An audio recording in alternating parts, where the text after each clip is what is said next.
right. Hello, everybody, and welcome to Caregivers in Conversation Present. Today, we're talking about permission to exhale, giving caregivers the permission to feel calm without the guilt. And so I appreciate you all being here. I'll record this, I'll put this on YouTube, and share it on social media. So I'm going to share my screen, and then I'll let you know who I am, and we'll go from there. And I have a wonderful guest in Jenny Vaz calling in from Singapore. So thank you, Jenny. All right. Absolutely, Drew. So we'll do this and we'll do that. All right. So, I'm Drew Duraney, the caregiver coach. A little about me. I worked for 24 years in the healthcare hospital industry. And yeah, my story, life was linear for me, straight path for the most part, little bumpy road here and there. But it took a really big turn, more circuitous turn back in 2015 when I learned of my impending divorce. And the divorce was final in April of 2018. And from there, I had a roller coaster of a life. Fired from my last hospital job. Son had a major illness. My father unexpectedly got sick and passed away. I knew I wanted to own a business, so I started I bought a franchise. It really wasn't what I wanted. Then COVID hit. Then I wrote a book, and I realized a lot about me. In a big deep dive, I realized I was a people pleaser my whole life. Most of my decisions were based on what I thought other people wanted me to be, and that's not a very healthy way to live. And from there, I realized that the more I told my story, the more I healed from within, and I realized that men don't do that. So I really put it upon myself to help men get out of their own way, and really be more emotional, still be strong, but be empathic. And I started men's groups, I started a podcast, and I started coaching men. And then, of my three kids, I have three children. My oldest has autism spectrum disorder, and he had a rough 2024. So I stopped working completely to take care of him. And in that process, I burned out. I suffered caregiver burnout. When I came back from work, I realized that I really wanted to have my business be my passion and my passion be my business. So I am in the business of coaching caregivers on how to prevent burnout. And how do you do that? Burnout's a symptom. So I want to find the core reasons why people start to burn out and fix those core reasons, therefore prevent burnout that way. I want to get to people before they burn out. So that's a little about me. So with that, I want to talk about why this matters. And I truly believe, and I'm sure you do too, caregivers are really strong. They are strong, loving people. And because they're so strong, they're often depleted. We really know how to give, give, give, and we don't know how to receive. And what tends to happen when we are empty, guilt quietly steps in and shapes our decisions. We're afraid to say no. We're afraid to take care of ourselves because we feel guilty if we worry about ourselves first. And today's all about giving yourself permission to exhale. It's okay to be calm and take care of yourself because the better we take care of ourselves, the better we'll be able to take care of our loved ones. So, with that, I want you to think about what the hidden weight of caregiving is. What I've seen quite often in many caregivers is that they're emotional all the time. It never stops. And all that work they do it at from their heart, and it doesn't stop. And when you build on that, it really is a very heavy mental load put on your shoulders that you don't even see, you don't even notice it. And over time, you forget who you are. You tend to start playing the role of I'm a caregiver, and that's all you are. And that's a very dangerous way you got to put into perspective that you are first and foremost a wonderful human being who happens to do caregiver work. And when we build our identity based on external circumstances, it can hurt us. So you're good enough even before you're a caregiver. So don't lose your identity. And a lot of people ask, why does guilt show up? Well, guilt shows up because we are worried about the other person. We're not really worried about us. And when we start thinking about us, if we don't reframe it and think of it as a strength to take care of ourselves, we're going to fall into guilt. Have you ever asked the question or thought, if I rest, then I'm failing, or my needs come last, or I should handle this better? A lot of time we have a lot of negative self talk that makes us feel less than our best.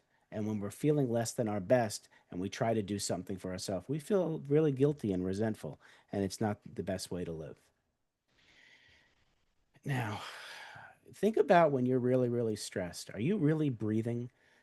When you take that deep breath in through the nose and out through the nose or out through your mouth, you realize you feel a lot better. But more often than not, when we're stressed, we don't even realize we're not taking deep breaths. And that cost of never really exhaling, not really breathing in heavy and breathing out heavy, we burn out. We fatigue, we react based on emotion. We and 85% of physical ailments are due to unaddressed internal stress. So our health declines. And again, we talk about that quiet resentment. Why is this happening to me? Why can't I live my own life? So if we don't take a deep breath and take care of ourselves, we're going to fall into the trap of really playing the victim. And that's not healthy for us or the person we're taking care of or anybody else around us. Now, a lot of people think about, if I'm calm, how can I be calm? That's so counterintuitive. I'm stressed, and many of us think that if we're calm, we're selfish because we're not thinking about how much work we need to do. But to tell you the truth, it's selfless being calm, because when we're calm and it turns out that our nervous system is relaxed, and we're at our best for our loved ones. So the more calm we are, the better we can be as a caregiver and help others. And the truth is, leaders, when they're in a conflict situation, when they're calm, they are the best leaders. So calm is leadership. Calm protects yourself and protects your family. And when you are regulated as a caregiver, you have a stable home and things work a lot smoother. So calm is not selfish by any means. Now, when I talk about the permission to exhale, this method is really, really important. And the first thing we need to do is be aware. Because if we're not aware that we're stressed, if we're not aware that we're not breathing, then we're going to be like a robot, and we're not going to be ourselves, and we're not going to be at our best. So the first thing is to raise awareness and be aware of our current situation. More often than not, we're focusing on the future. And when you focus on the unknown future, you're anxious. There's a lot of anxiety. And when you're really worried about what happened in the past, you're depressed. The best thing to be is in the present moment. And the best way to get into the present moment is to be aware. So, first, awareness, then release. Releasing all that baggage, all that negativity about the past, all that anxiety about the future. You need to release it, let it go. Give yourself a break, give yourself a pat on the shoulder. You're doing the best you can. And then you need to restore. Once you're grounded and you've taken that deep breath, you want to reframe your mindset and say, I am good enough, I can do this, and I can ask for help. That's a strength. And then be open to receiving. Most of we caregivers are people pleasers. We know how to give, give, give, and we don't know how to receive. So I give you permission to learn how to receive, and that helps with the exhale. When you think about awareness, I want you to ask the question to yourself: where in your life are you gripping too tightly? You're grabbing that control and you won't relinquish it. And also, I want you to think about, what are you carrying alone? If you're aware of what you're holding on too tightly, and when you're carrying things alone, if you're aware of that, then you can make a change, and only then.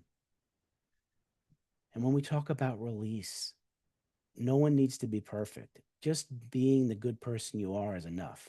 So drop the perfection, let it go. And also, you're doing it with love. And doing it with love is much more important than perfection with resentment. So you do things out of love and kindness, then you'll be able to exhale and then release. And then restore. Most people want to have a week or two off, and that's what they ask for. But you know what? I say take 5 minutes off. Find those micro moments to be calm. The time when people are sleeping, do something for yourself. I created something I call the 5 minute recess. 5 minutes are so important. The 5 minute reset is just stretching and moving your body and taking a deep breath and then reframing that invisible second job of caregiving as a labor of love. And that breathing, I talked about how it's important with your nervous system. Once, when we breathe correctly, and a lot of humans don't know how to breathe correctly, we reset our nervous system and it can function to our advantage versus to our detriment. And finally, receive. Ask for help. That's a strength. Allow people to support you. When they offer help, give them a concrete thing they can do for you. Thank you for offering help. Look, if you have time tomorrow, I need 90 minutes for you to do my food shopping for me. People will do that for you. When they offer, they just don't know what you need. You need to know what you need to ask for it. And also stop doing it alone. Build yourself a team in your community who can do things for you, because with your if you have a community and they're all there to help you, you're going to heal yourself. Absolutely. So imagine this. Imagine being so calm that you can be proactive and respond accordingly instead of reacting and being angry. Imagine making decisions not out of emotion. Imagine waking up in the morning and being so excited that for another day. Imagine being balanced and being able to handle things without falling apart. Imagine that. And it can happen. So I'm working on creating a community called Caregivers in Conversation, where we could have caregivers who are in need of support. They don't know what they don't know. They don't know what they need. They want to surround themselves with other caregivers. And I also want to bring in people who are professionals who care for caregivers. They have a shared wisdom, they have strategies and solutions. And because you don't know what you don't know, if you're in a room with people who get it, who they understand what caregiving is about, you'll have people where you don't have to do things alone, and you may find out you need something that you didn't even know, and there's an expert there to help you. So I'm going to be building that very shortly. And just to wrap this up, and then I'll talk to Jenny a little bit with cute questions and answers. Final thing I want you to think about is you can love very, very deeply and be so empathic without giving up yourself. And you're allowed to take that deep breath and exhale. And you have my permission. And you have to give yourself permission to do it as well. So next steps you could do to help yourself. I've got a blog on my website at profitcompassion.com/caregivers-life. You can click on that, and I do a blog every Monday, all about caregiving. The second thing you can do, it's a free download. I talked about the 5 minute reset. You can click on, go to profitcompassion.com/5 minute reset. You click on that. It's 5 minutes of my voice helping you learn how to stretch and meditate and reframe so you can feel confident when you're going to turn that doorknob when you get home from work. And you're going to be confident of that second job, which is behind that door.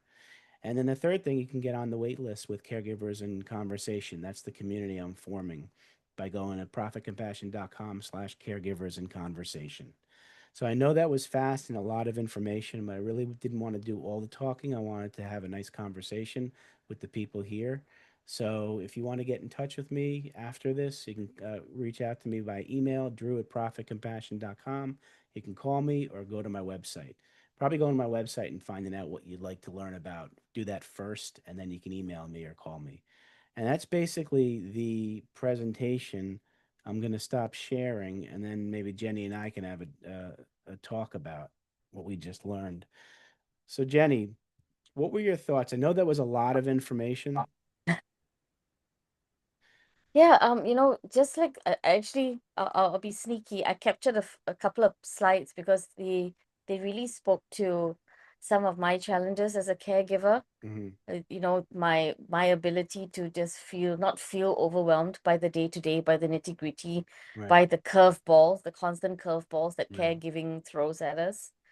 And oh yeah, and finding that calm in the storm, it always sometimes feels like you're in the middle of a storm, in the thick of it, and right, running from pillar to post, hmm, whether you have one person you're looking after or multiple, right, and no matter what are the conditions or the situation that you have, hmm, there's no like one is better than four. There's no right. such thing as that. No, no, that's We're true. not in a competition to be the No, best caregiver in the world. But absolutely, yeah, but absolutely. yeah, we just we're not even in a competition to be the best version of ourselves, right? But That's a very good point. We don't have to compete with anybody, especially with yeah, ourselves. More often than not, we're the biggest critic, and we put pressure on ourselves that's not necessarily doesn't need to be there. yeah, Yeah, and then that constant pressure on ourselves, I know from personal experience, ends up me trying to control the situation too much, yeah, which is beyond any quantum logic that's yeah. possible. We do So that. Yeah, we do. yeah, Yeah, we end and up we self-sabotaging rather than letting the universe take the lead. We end up forcing the situation by grabbing control, and yeah, and then that's we and then we rob people of their autonomy and their mhm. agency and their independence, and then that cycle just gets worse and gets out of control. I've been caught up in that before, and so yeah, I feel it. I create my own chaos Don't we do sometimes. that? Don't we do that? We do. We do. And you know, the best time to practice the calm is when there's not an event going on. And we usually don't notice that. That's why the awareness piece is so important. If your loved one's sleeping and you have quiet in the house for 2 minutes, do something for yourself in those 2 minutes. And the best way to start a new habit is to just start it. Just start the new habit and practice it and practice it and practice it, and then it'll become sub on your subconscious.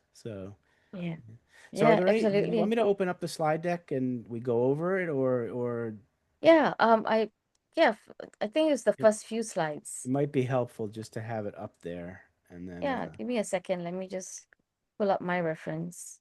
absolutely. The hidden weight of caregiving.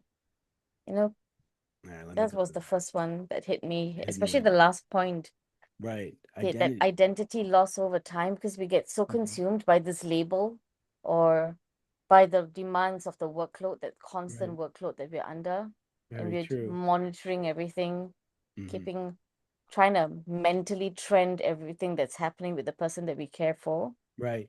Right. That's a good question. And then, if I asked you the question, who is Jenny?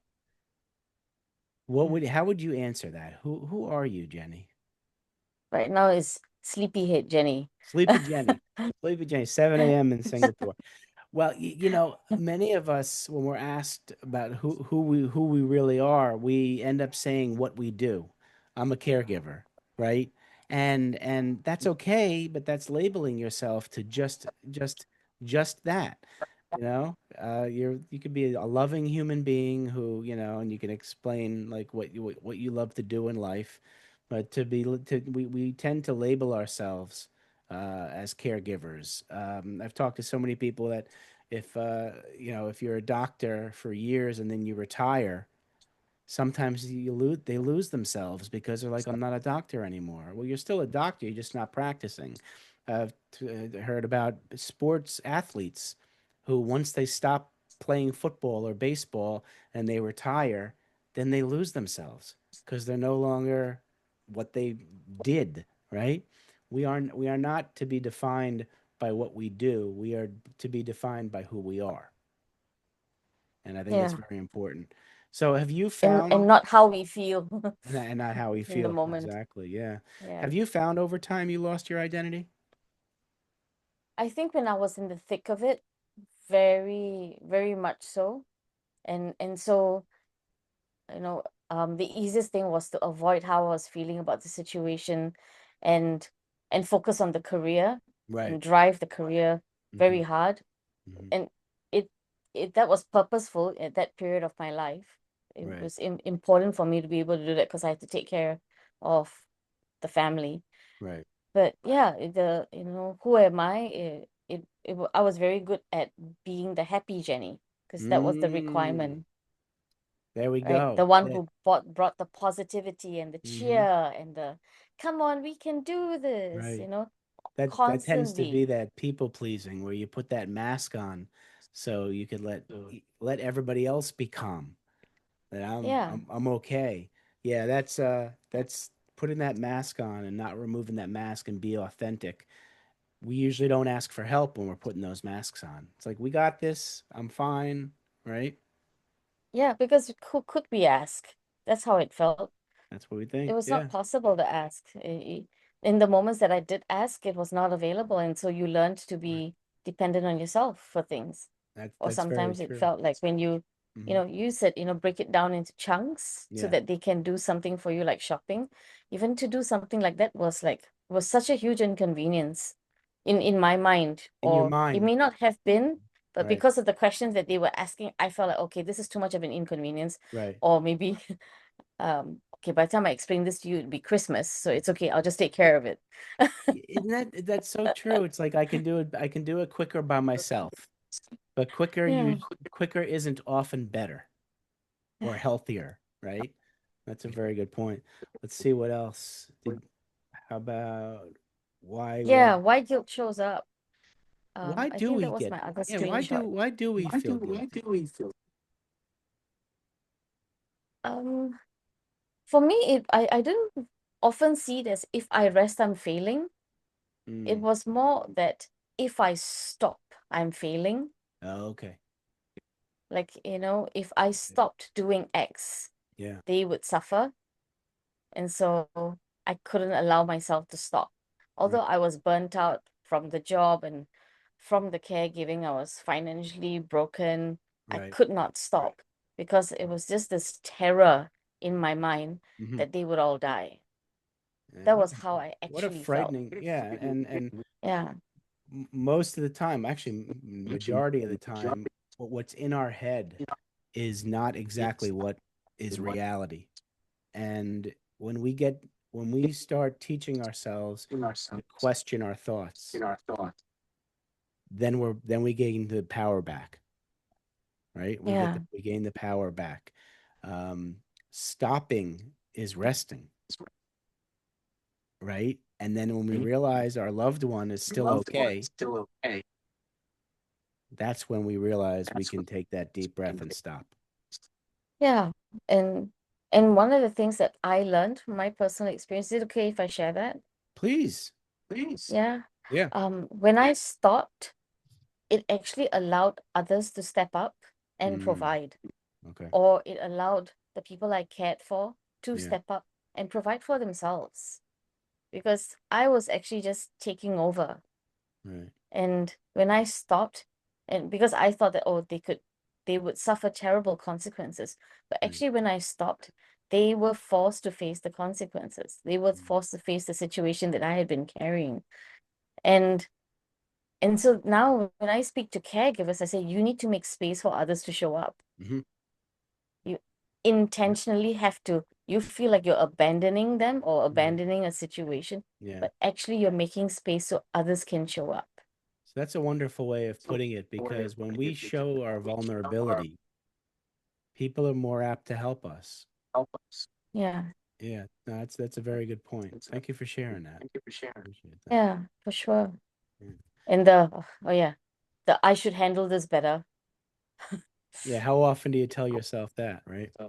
About 12,000 times a day. Yeah. Yep.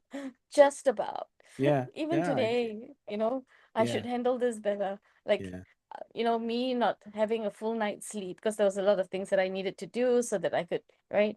It's like, oh, even that, like, there's this little tinge of regret of Mm. things I said, I could have said. Yeah. And I carry that, even though they happened a few years ago, I still carry those Wow. moments with You me, like, do. oh, shucks, Yeah.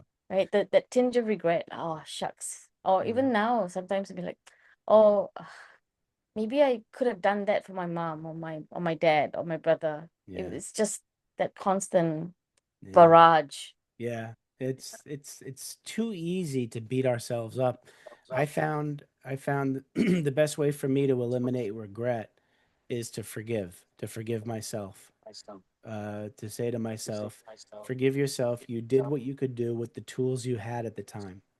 And if you're able to forgive yourself, you'll be able to forgive others and you won't have that resentment and regret. And I practice that daily, to say I never regret anything.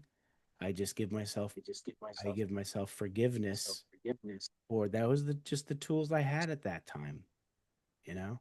And instead of saying I should have done this, I got rid of the word should have, could have, and would have, and say that if this comes up again, I'm going to do it differently.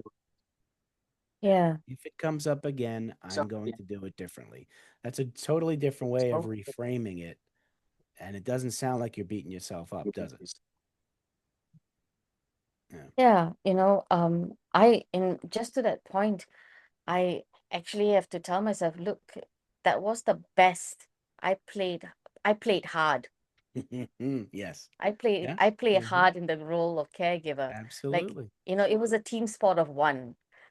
Yeah. Team sport of one. That's a good, that's good. That's a good way to look at it. I played hard. I Right. showed up and I did what I Yeah, could do. Yeah. it was like the Olympics of one Olympics of one. caregiving. I love that. The sport, caregiving, the sport of one. That's why we need to Yes. involve more people in that sport. Yeah. Absolutely. And no one was giving out medals that day, you know? No, you notice that? That's actually Right? that's another piece that we don't feel we feel underappreciated or not appreciated, you know? Yeah. So sometimes is you got to change your expectations and reframe it and say, I'm not going into this for the accolades. I'm not going into this so I can win a medal. I'm going into Yeah. this to be the best that I could be so I could help somebody else, you know? So let's see, what's the Yes. next thing? The cost of never, well, yeah, the cost of never exhaling is that burnout, emotional fatigue. I tell you, if you don't get a lot of sleep, you end up being reactive, right? Oh yeah. That's emotional. Yeah. No amount of So coffee can save you for that one. no, no. So getting sleep, even if you create a night ritual, a ritual that you before you go to bed, maybe it's meditate, maybe it is deep breathing, maybe it is thinking of a couple things that you did well and celebrate those wins. That'll give you a good night's sleep. You allow your brain to rest when you're sleeping, so you get a good night's sleep, and so when you wake up in the morning, you're ready to go. You Yeah, know? ideally, that's the kind of state I want to be in. Yeah. And I do my best to get there, but it's always, oh, shucks, I forgot to do this. Oh, I left the laundry in the washing machine. Oh, okay, let's get up. It's always that one last thing, that one more thing. Oh, I Right. have to do this tomorrow, right? There's because I'm constantly running Right. checklists. I'm guessing you experience something similar as well. You're running that Yeah. checklist. Have I done this? Yeah. Have I done that? Did I lock the front door? That one, This, yeah, that one, thankfully, I'm not there now. There have been times I was, or if you leave the house, did I close the garage door? Did I lock the front door? yeah, Those are signs that you're about to burn out or that you yeah, are burned out.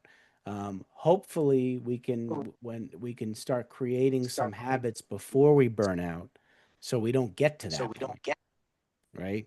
And I found that that 5 minute reset I talk about, if you do that often enough, you remember to lock the yeah, front door and you don't think about it twice. So it's yeah, those deep breaths, the calmness that you know right in your mind. You got to be in your mindset that say, I deserve calmness. I deserve calmness. I deserve the best.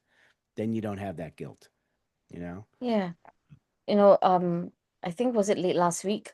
I woke up in the morning to make my coffee and I went, oh shucks, I left two boxes of food, containers of food out from the night. I was supposed to put it in the freezer. So Oh now they boy. sat on the counter and Oh they've boy. gone. Yep. And I Yep. was like, oh, and it was supposed to be lunch for today. It was, I had the plan. It just didn't execute the plan according to Yeah. plan. Yep. And Yeah. I was about to start, like, really getting hard on myself. I said, look, really talking myself off that ledge, going, hang on, I'm doing this for so long.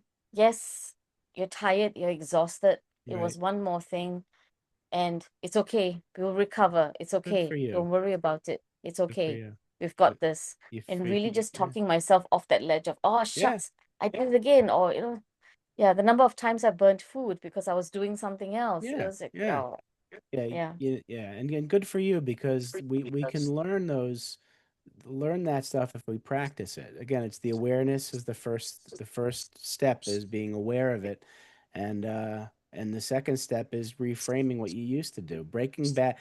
creating good habits, you have to break bad habits, and you've broken that bad habit. Don't beat yourself up. You forgive yourself. So, good job, Jenny. Yeah, thank you. So we Yeah, now know that calm is not selfish, right? We know that it's good. And we talked about awareness. Awareness is the key. If you're not aware of what you're doing, you're not going to be able to release, restore, and receive. So awareness is so important. You gotta. And then sometimes it's as it sounds weird, but looking in the mirror every morning and saying good morning to yourself and say, "I got this. You're a good person." And mean it. Mean it. You know. So I went through this. We went through release, restore, receive. Imagine that feeling of being able to respond proactively instead of reacting.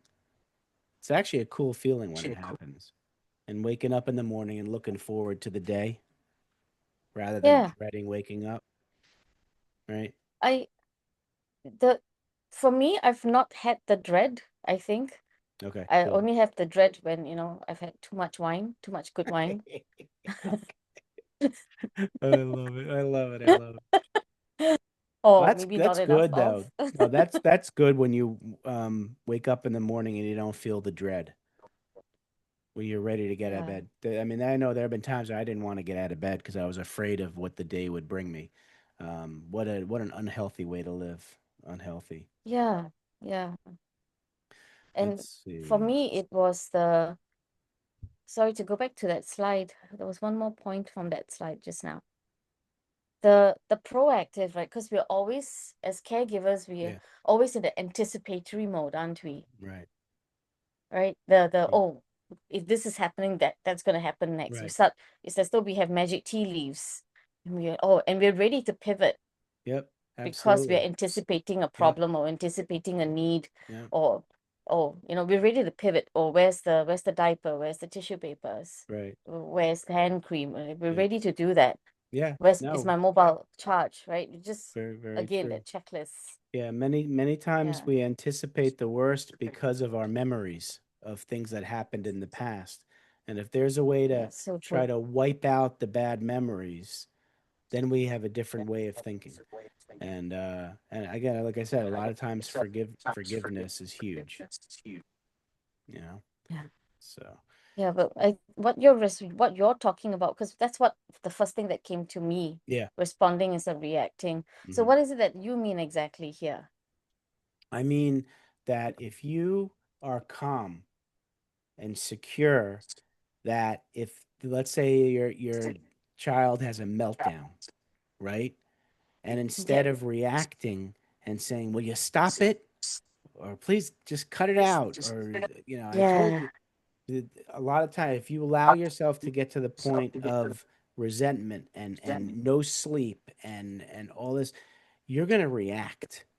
And rather than reacting, you can respond in a way where you say to yourself, hey, get better sleep, and say to yourself, if for the next meltdown, I'm gonna take a deep breath before I even speak, right? Or I'm gonna say something in my head um, like I love you, I'm sorry, please forgive me, thank you. That's the Okonohono prayer from in yeah, Hawaii. They do that. You say I'm sorry. Say I love you. Start with love. I love you. I'm sorry. Please forgive me. Thank you. Right. Start with love and kindness. You get the apology or the forgiveness and the gratitude. And I practice that now a lot. So when something happens, I'm not going to react in a bad way. I'm going to be able to, because yeah, people react when they're not aware because yeah. their Because brain, we have our triggers. the nervous system gets Yeah, triggered. The nervous system just clouds. You get all that cortisol, all that not good hormone chemical reaction, and we let that. It's our lack of awareness allows us to react. When you respond, it means you're aware. I guess that would be the difference. yeah. Yeah. It's I like that because it's like really there are moments when I have Okay, I've been doing the same thing over and over again and not getting a different result. I Right. think we know this is the definition of insanity. Insanity. So I Yeah. was like, Yep. okay, so Yep. this is not going anywhere. Hmm. I need a different way. I need to find a different outcome. Right. Yeah. Absolutely. And that's yeah. And it And you're starts. right, it's only in the calm when we pull Mhm. ourselves back. Oh, Yep. hang on, just Absolutely. hang on. Absolutely. Yeah. And then asking for help allows you to start. That's the best start of calmness. And it's doable. Yeah. It's a lot. Takes a lot of work. But if you surround yourself Oh, with the right people, and you got to love yourself first. You got to love yeah. yourself first and care about yourself first, and then the rest of it follows. Right? I have more of that now. Yeah. Good for It's you. but but still got that old, oh, I need to do this by myself because it's a whole lot easier. Yeah, Yeah. and that's why I'm where I am in my life with what Yeah. I'm trying to achieve. Yeah. Yeah. Sometimes when you break something down into smaller processes and you give people like some responsibility for a part of a process, not the whole thing. Sometimes that can help. Rather Yeah. than give up all the control, you can give up a little bit of it, Yeah. you know? 100%. So, well, I any questions? Oh, this has been great. Just having a platform like if this is what caregivers and caregiver companions look like, that'll be great. And conversations look like they'll be great. That's what I want. I Yeah. want to do. I want to be able to have Yeah. people who need the help and people who can provide the help be in the same room. And too often, I've when people are vulnerable, if you have the wrong people around vulnerable people, people are taken advantage of. So Oh I'm yeah. surrounding myself with a community of people I can trust, who are good human beings, who can provide a service that's really important, and then have people in the room who need the help, and then no one's Yeah. going to be taken advantage of. Yeah. So You we'll know, see. We'll see. We'll see how it goes. But you can find everything you need on my website, and we'll continue the conversation, caregiver.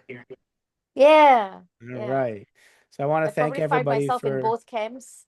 what's that? Yeah, but I probably Yeah, find myself in both camps, in people both who have camps. the Sometimes tools and yep, yeah, sometimes we're in both camps at the same time. Absolutely. And then yeah, it just yeah, depends on the hour what we'll need. Can I yeah, help now or do I need the help now? And it yeah, changes by the hour, and that's okay. So I want to thank everybody for showing up, and I'm curious to hear what you all think about this. So when I put it up on social media, let me know. I'd appreciate it. So everybody be well.